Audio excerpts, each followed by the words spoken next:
Hey peeps, for one I have to say, oh my god, I am so sorry for not dishing out film-based content in a while. My goal with this channel is to give the best content I can, and when holding down an 80-hour full-time job, my mind and body are too fatigued sometimes to even climb to my futon to my chair, which is like literally less than a foot away. I'm currently and simultaneously working on 3 projects, one pertaining to a video game and the others are film-based, with one I've yet to even make it to the second page of writing my review, so I've been admittedly procrastinating and just avoiding anything that requires mental stimulation in a stationary environment. I know, it's the worst excuse ever. Trust me, I know.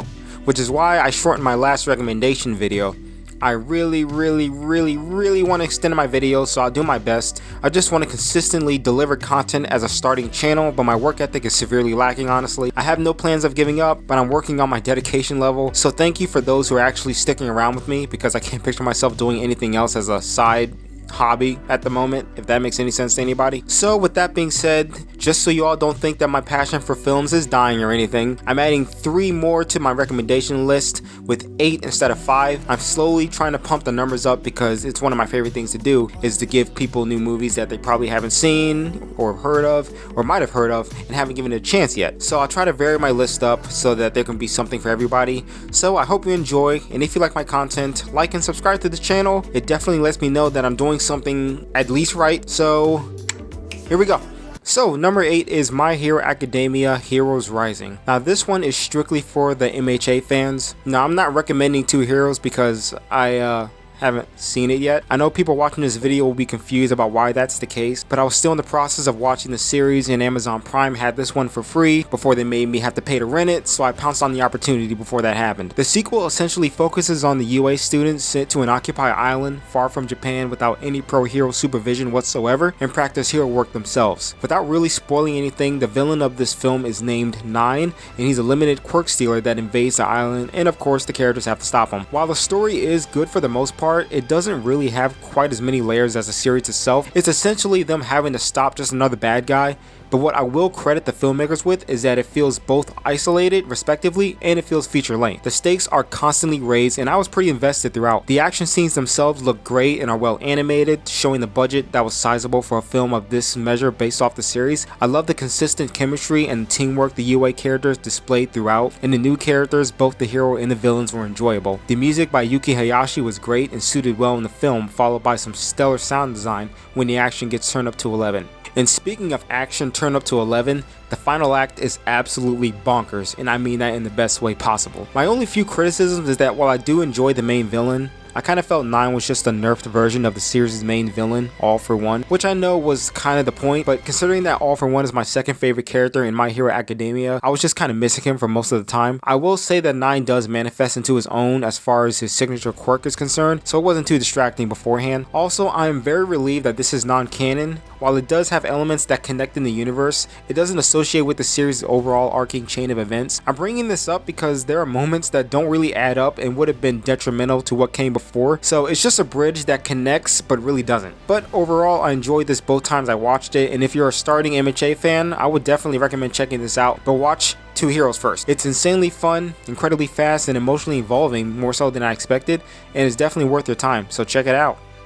We'll overcome the impossible. It's just like we always say. We are going to go beyond. Number 7 is Bend It Like Beckham, directed by Gurinder Chadha, whose name I'm pretty sure I'm not pronouncing. Now I think it was my sister that indirectly introduced me to this movie, and I don't know what it is about this movie that keeps me coming back, aside from being able to look at Keira Knightley all day, but I am not even an avid soccer watcher. Now, sports dramas are a huge hit or miss for me, but when I think of Bend It Like Beckham, I think it focuses more on its story, characters, and themes foremost. The film explores an Indian English girl that struggles to balance the pressure of her cultural traditions with her passion for soccer or football, whichever you want to call it. What I appreciate is that Chadha tastefully communicates the film's sociological and cultural themes with very well written characters and a pretty tight screenplay. Had this film have been made now, I feel the studio would have aimed for a more pandering and contrived story instead of how smartly it was made in 2002. Both Keira Knightley and Parminder Nagra display excellent and natural chemistry. The soundtrack is spirit-lifting and enjoyable. Keira Knightley looks good as usual. and I really love the way Chada shot the soccer segments, and when invested in the characters, the sports segments are really fun and engaging. And this movie also has a sense of humor which feels both natural and appropriate. Now, there are a lot of good videos that explain the film's social themes, but please watch the movie first. It's already the highest grossing soccer-based film so far. It's pretty freaking accessible, and a movie I can watch once or twice a year if I'm in a crappy mood, and plus it has Keira Knightley in it. Now, note, if you're looking for a Blu-ray release of this movie, don't even bother. If you're in the States like me, then you're SOL, because ordering a Region B copy of the movie will be pointless. It will not play in your Blu-ray. If you know anything about region locking, long story short, it's dumb and it sucks. So this is just a warning. But if you could digitally rent it or snag a DVD copy, by all means watch it. A film like this is definitely needed more now than back then. Number 6 is the Academy Award nominated 2007 French animated biopic called Persepolis. The film is written and directed by both Marjane Satrapi and Vincent Perronat.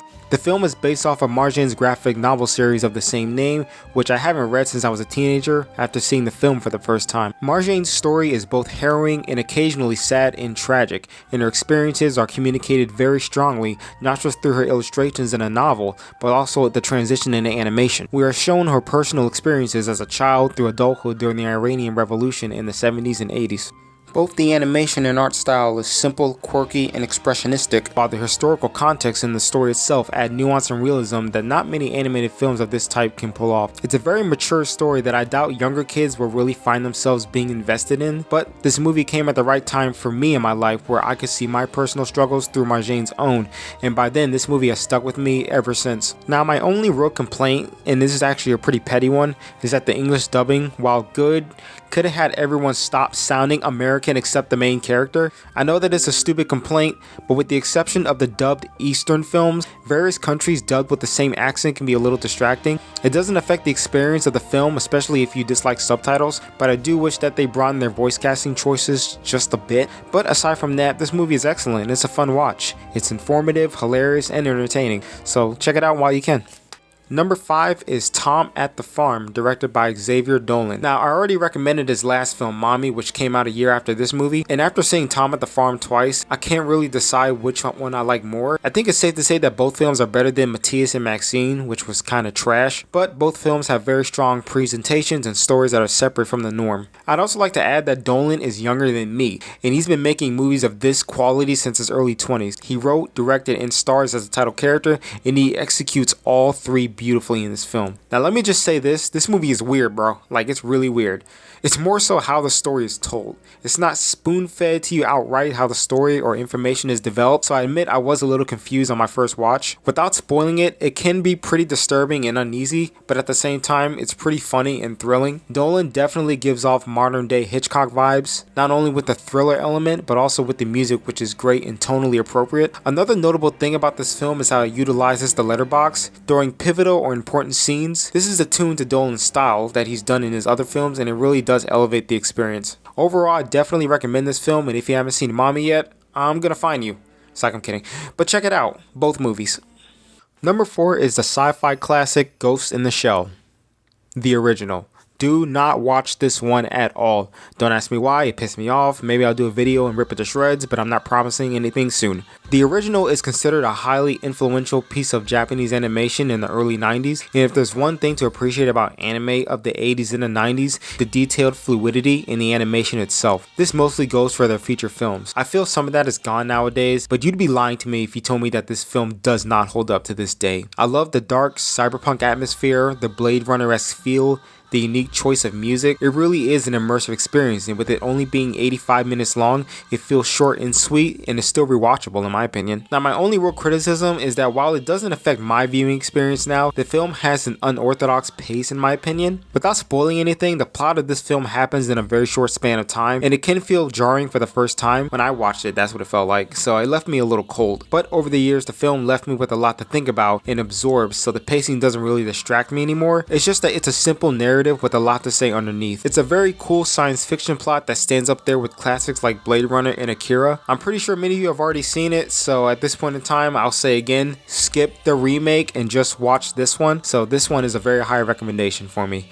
Check it out. Number 3 is a Romanian film called 4 Months, 3 Weeks and 2 Days. This gripping drama is about a young woman trying to help her friend get an abortion in 1980s Romania. This is during the time the country was run with a dictatorship and abortion was outlawed. The film takes place in a single day and stays tense and absorbing throughout. One of my favorite things about this movie is the camera work. This is complemented with intense, shaky tracking shots or pans, and times where the camera also remains slightly stationary during tension-filled scenes or ones with heavy activity. The performances are all just excellent, with the acting being very movement emphasized. There's a lot of physicality in the performances, and this is why I love the camera work so much. The movie really gives a riveting and heavy experience of difficult times for women in the 80s Romania. I would urge everyone to see this movie, as it's one of those films that gives us a glimpse of parts of the world that we don't get to see or don't have concrete information or knowledge about. Again, see it, please. It's a great film.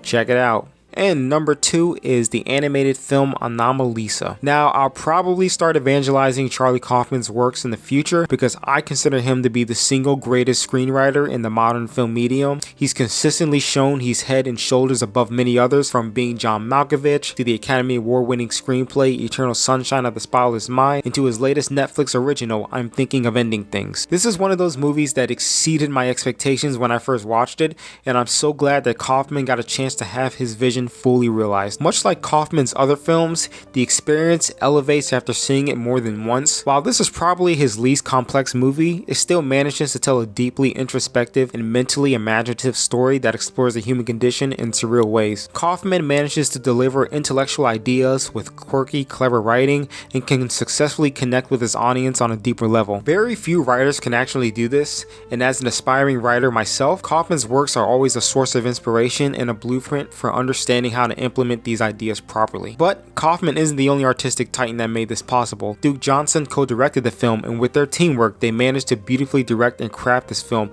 along with a hugely talented and dedicated crew behind them. From its beautiful cinematography to its uses of lighting and clever details that you won't pick up the first time, an uncorrupted, artistically free-released film is miles better than the opposite. The stop-motion animation is stellar, and it leaves me in disbelief how they even managed to pull this off. From the largest ways they move to the smallest details in their facial expressions, a big studio probably would have just shut all this down and they wouldn't have had a chance to finish it. It really is that impressive. The actors being cleverly put in the same room adds miles more realism to the dialogue and interactions with the characters than if they were in isolated booths. I would recommend that you watch the behind the scenes features, because this really shows how this was no easy task, and it really shows in detail just the struggles that they went through making this movie. And as for the movie itself, I would highly recommend everyone check it out if you haven't seen it. I've watched it countless times and I've yet to get bored of it. It's a true testament to having a vision not held by the constraints of the studio telling them what to do. And Kaufman continues to be an artistic force in the film medium, and I don't see him stopping anytime soon. So definitely check it out. And my last recommendation for you people is the movie Short Term 12. Now, I know Brie Larson has an slightly tarnished reputation in Hollywood. Is that like a personal attack or something? But the woman can act, no doubt.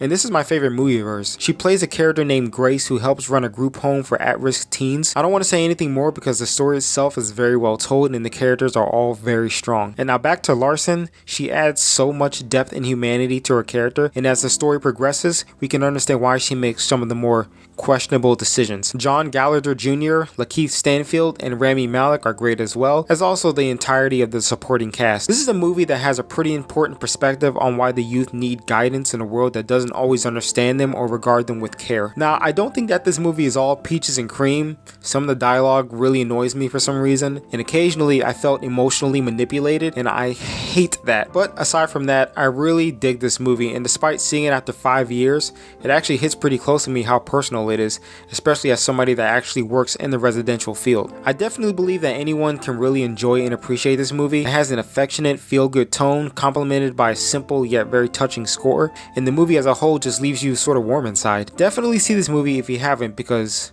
everyone who I have showed it to actually really loved it, so I hope that you do too.